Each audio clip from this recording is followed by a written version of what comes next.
bienvenue à tous. C'est le 15e chapitre de la série de vidéos Crystal Club Electronics. Le 15e chapitre sera divisé en 3 parties vidéo, où nous allons apprendre sur la PWM. Nous vous encourageons à construire tous les circuits vous-même.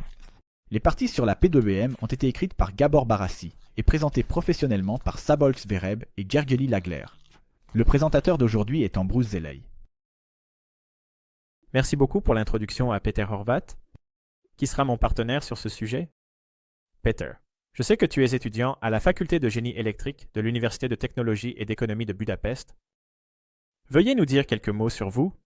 Merci pour l'introduction. Mon objet personnel est le Rubik's Cube, qui m'a permis de gagner mon premier salaire à l'école primaire. Un hot dog de la dame de la cuisine. Espérons qu'avec cette série de vidéos, votre salaire sera plus élevé que ça. Donc, le sujet que nous allons aborder est la modulation de largeur d'impulsion, PWM, qui est largement utilisée. Mais qu'est-ce que la PWM? Nous allons modérer cela dans cette vidéo. Nous allons expliquer cela dans cette vidéo. Avant tout, je trouve qu'il fait trop lumineux dans le studio. Peux-tu baisser un peu la luminosité? Bien sûr. Je crois l'éclairage est trop fort.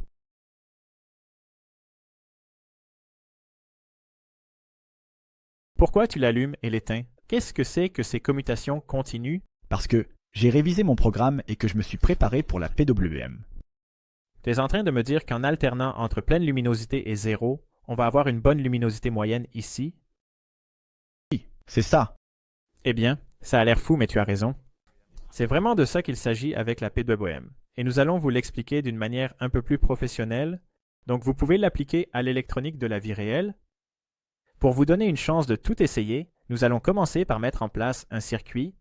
Dans un chapitre précédent, nous avons appris sur le NE555, circuit intégré, et le circuit astable. Vive el laboratorio. Accro aux épisodes. Dans ce chapitre, nous allons parler d'un circuit similaire montré sur le schéma. En plus du circuit intégré 555, nous avons un autre composant intéressant à 3 pattes, le résisteur ajustable ou potentiomètre pour faire court. Connectez les composants sur une plaque d'essai comme montré sur la figure. Assurez-vous que ces circuits intégrés sont toujours placés de manière à ce qu'il n'y ait pas de croisement entre les deux lagros. Donc, ils devraient être placés au milieu de la plaque d'essai. L'appareil est assemblé et je pense que tout a été vérifié. Nous avons assemblé 2 circuits ici, un pour juste cette partie, l'autre pour tout le chapitre. Ici, je vous suggère également de mettre la vidéo sur pause et d'assembler le circuit. Quand nous sommes sûrs d'avoir tout connecté correctement, nous alimentons le système. Nous utilisons cette prise 12V, mais vous pouvez aussi utiliser une alimentation de laboratoire. En essayant le circuit, vous pouvez voir que si vous ajustez le potentiomètre PB, la luminosité de la LED change. En suivant ce chapitre du programme, vous allez comprendre pourquoi nous avons résolu ce qui, à première vue, semble être une tâche très simple avec autant de composants, et vous allez apprendre une méthode de contrôle très importante appelée PWM. Ma suggestion est d'abord d'examiner ce que fait exactement votre circuit. Tout d'abord, vérifiez la sortie du 555. Pour ce faire, comme vous pouvez le voir, nous avons emballé l'ordinateur portable et l'oscilloscope connecté. Par USB. Comme vous pouvez le voir, c'est une solution beaucoup plus petite et plus compacte que le gros oscilloscope des anciens temps.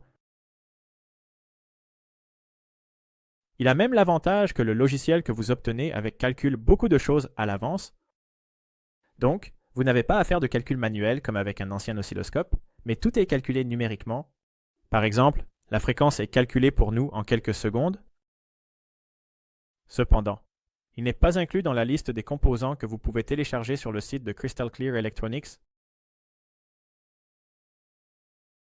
Nous avons ajouté cela pour mieux illustrer le matériel d'aujourd'hui.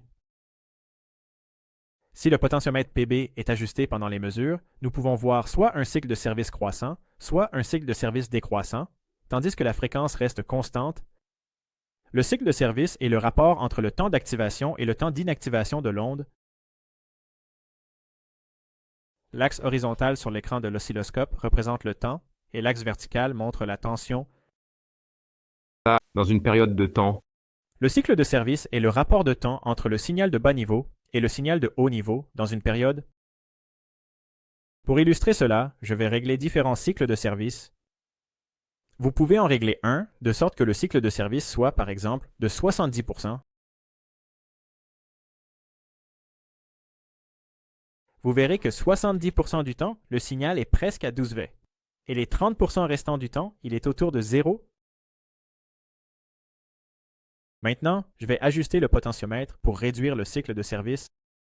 J'essaye de le régler à peu près à 50-50%. Peut-être que je l'ai bien fait cette fois. Es-tu d'accord? Oui. Et si je l'ajuste encore? Et alors, ce qui se passe, c'est que Ce qui se passe, c'est que je peux descendre à 20% avec le cycle de service. À ce stade, il y a à peine une période où le signal est élevé, et à la place, la tension est généralement au niveau 0. Donc, notre circuit met en œuvre ce niveau de modulation de largeur d'impulsion. Oui. Et cela conclut la première vidéo sur le sujet de la PWM. Vous avez déjà fait beaucoup de travail pour construire le circuit. Jouez avec pour mieux le connaître. Dans la prochaine vidéo, nous allons nous concentrer sur le timing. À la prochaine vidéo. Au revoir. Au revoir.